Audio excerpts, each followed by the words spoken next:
Yeah, and I know I sound like a broken record here.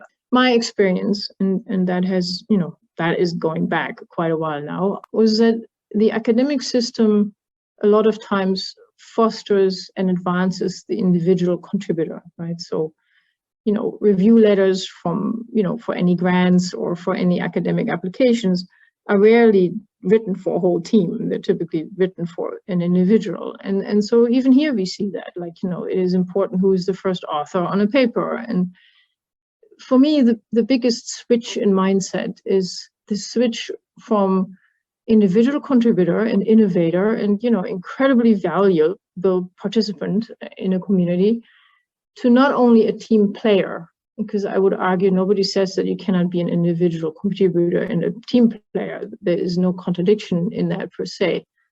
But I think on the entrepreneurial path, what you want to teach early, if you're really interested in starting a group that has an entrepreneurial mindset, is not only forming team players, but team builders and team developers. And I think that's where a lot of times it falls short, right? So you have an individual contributor who's maybe even a great lab citizen, so it's a great team player, but that doesn't make them a team builder yet.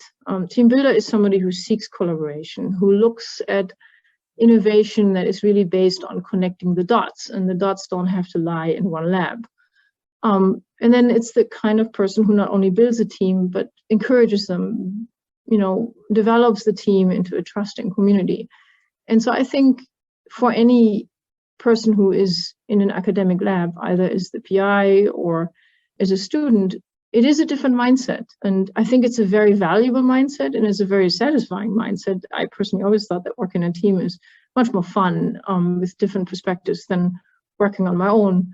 So I think having a little bit of that mindset, going from individual contributor through team player to team builder to team developer, will add a lot to any academic lab. And I think it will open up a lot more avenues if that is emphasized as much as the innovative contribution.